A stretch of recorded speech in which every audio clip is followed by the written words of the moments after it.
Assalamualaikum warahmatullahi wabarakatuh. Selamat siang. Udah lama nih saya nggak bikin konten di YouTube saya. Kali ini saya akan membahas bukan fenomena alam, tapi fenomena politik yang ada di Indonesia saat ini.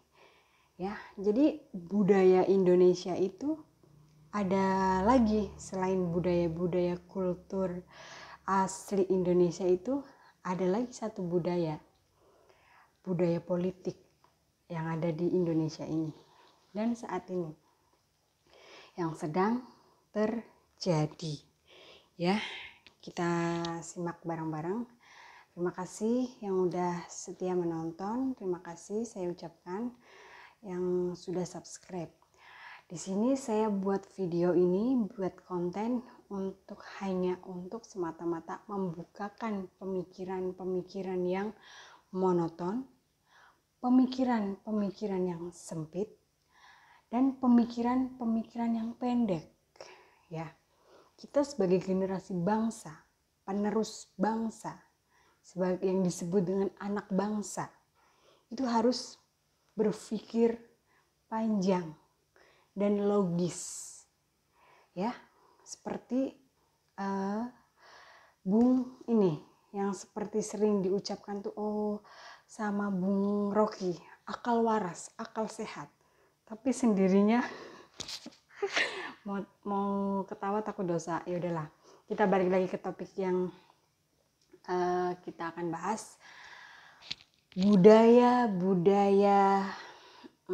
Indonesia itu nambah satu lagi, budaya politik yang ada di Indonesia, ya. Sebentar lagi Pilpres 2024, ya. Saya menyebutnya biar cepat. Pilpres 2024 yang kita tunggu-tunggu nih sebagai rakyat seperti saya, terutama rakyat kecil, rakyat jelata, rakyat kaum duafa lah, pokoknya paling bawah sekalipun, ya udah lemparin ke saya semua itu. Kita tunggu-tunggu nih, kita tunggu-tunggu sosok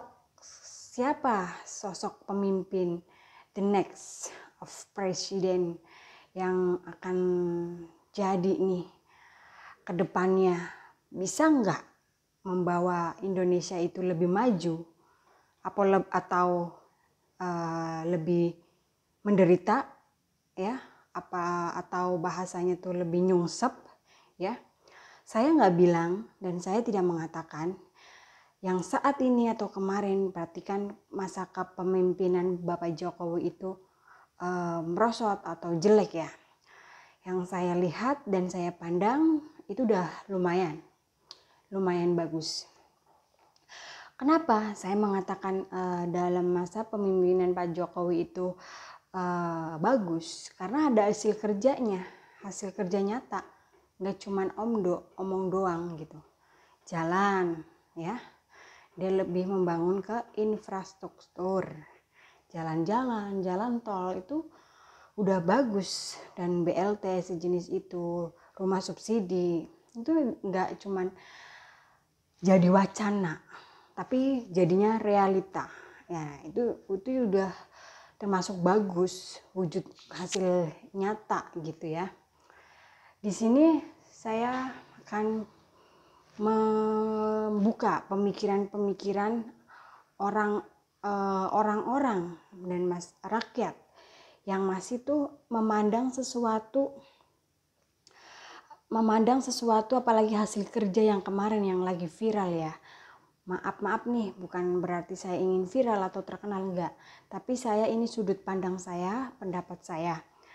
Kalau menilai sesuatu itu jangan didasari dengan rasa benci. Ya. Jangan didasari dengan rasa benci. Akibatnya apa? Nanti yang terlontar dari mulut Anda itu bukan pemikiran yang jernih ataupun pemikiran yang sehat. Tapi rasa kebencian itu jadi terlontar kata-kata yang tidak sepantasnya dilontarkan tidak sepantasnya diucapkan itu terucap dengan sendirinya.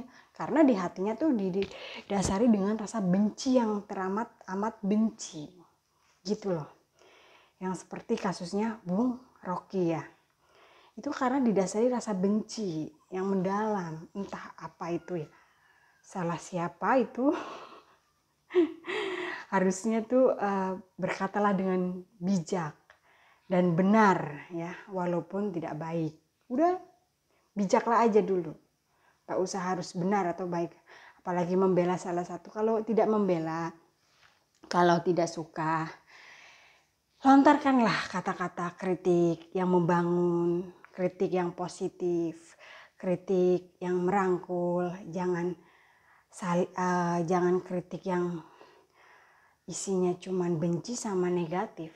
Ya udahlah, dikuasain lah itu ya, hal-hal energi negatif. Nah, kita balik lagi nih, Pilpres mendatang 2024, kita butuh tuh sosok pemimpin yang benar-benar sangat dibutuhkan Indonesia saat ini, yang tahu permasalahan, yang tahu seluk-beluk wacana, problematika, dan segala permasalahan dari bawah, menengah, sampai atas itu harus tahu.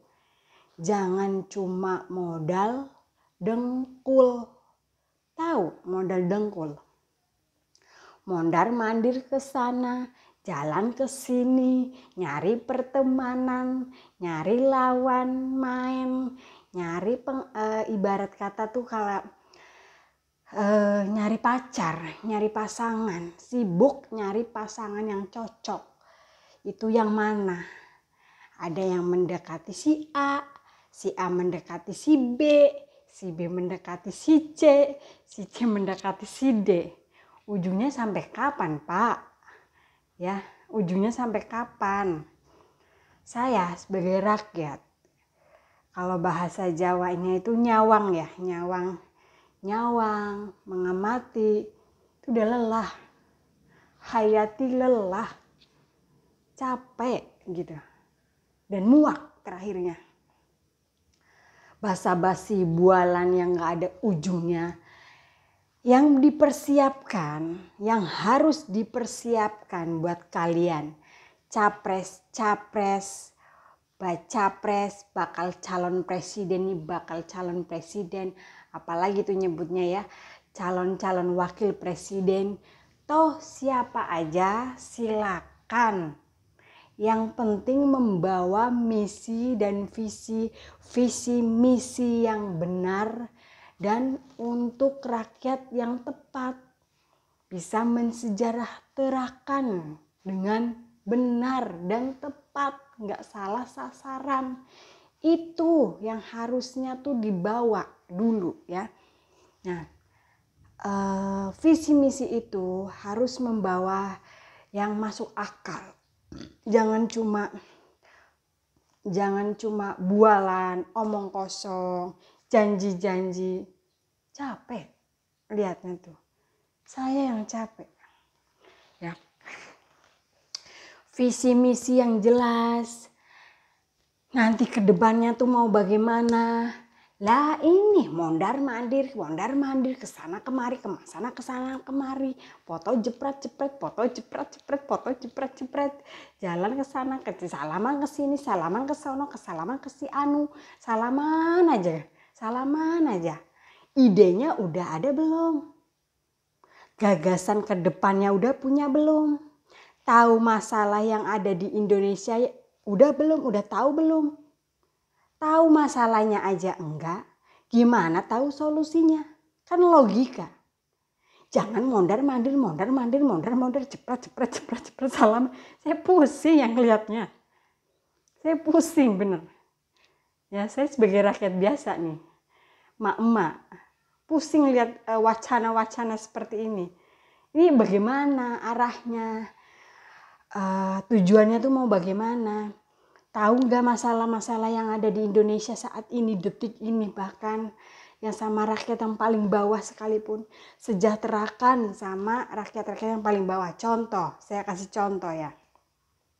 Rakyat-rakyat bawah yang harus disejahterakan. Tukang balon, penjual tukang balon keliling, anak-anak itu bagaimana tuh ya, anak-anak yang jualan balon 2.000, 1.000 ataupun seikhlasnya itu. Nah itu bagaimana cara mensejahterakan dia nih.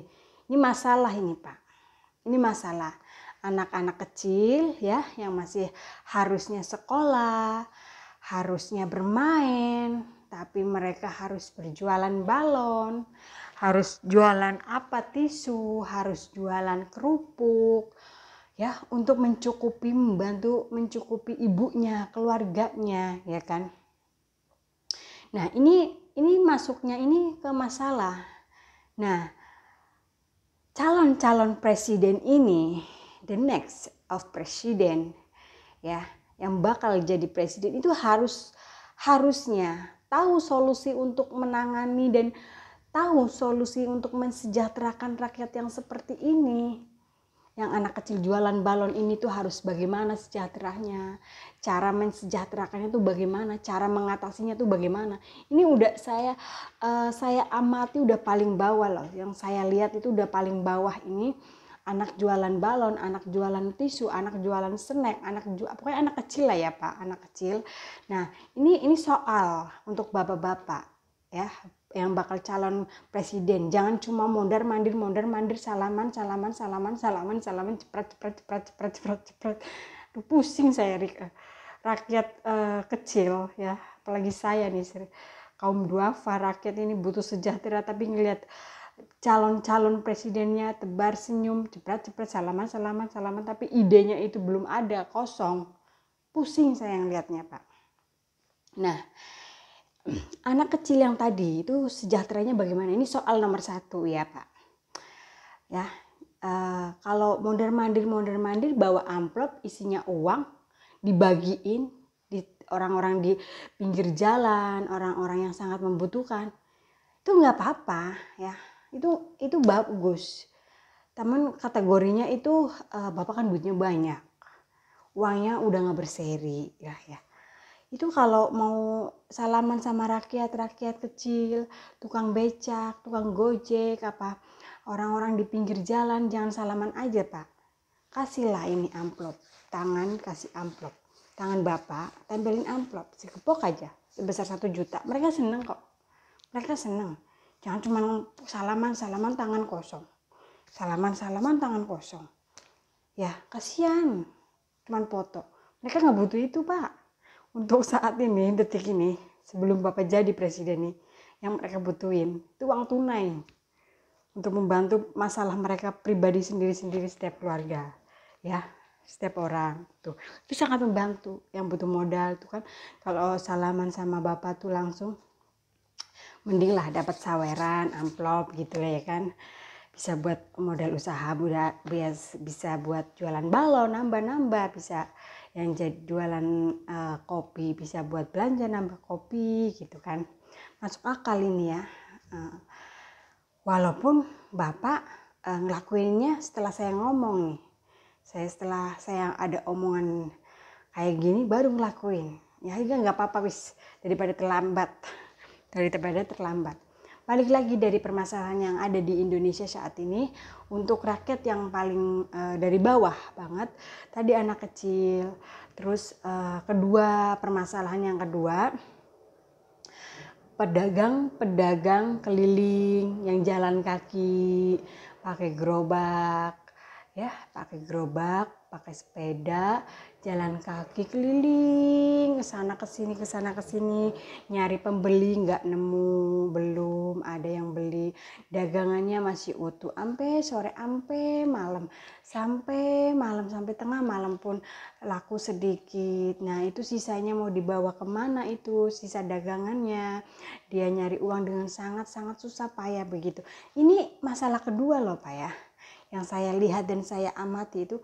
Nah Bapak itu harus menemukan solusinya, solusi seperti ini Pak ya. Saya kasih tahu nih Pak, solusi pedagang-pedagang keliling yang seperti ini Bapak harus disejahterakan. Nih, walaupun Bapak nantinya tahu dari saya nih soalnya nih, tahu nggak solusinya nih? Ini soalnya udah saya kasih unjuk nih soalnya ya. Nah, kalau udah tahu solusinya, tahu nggak seperti apa? Nah, udah soal nomor 2. Soal nomor 3, orang tua, lansia ya yang jualan, yang minta-minta itu harus bagaimana cara mensejahterakannya tuh ya. Lansia, yang nenek-nenek, kakek-kakek ya, yang di mana masih jualan tisu juga, masih minta-minta di jalan, sebatang kara, nggak punya anak, suami meninggal, istri meninggal, pokoknya hidup sendiri. Itu juga itu baru soal nomor 3. Masih banyak banget soalnya, masih banyak permasalahan yang ada di Indonesia ini ya. Itu baru saya 3 sebutin. Nah, kira-kira nemu nggak nih solusinya? Seperti apa? Idenya siapin dari sekarang.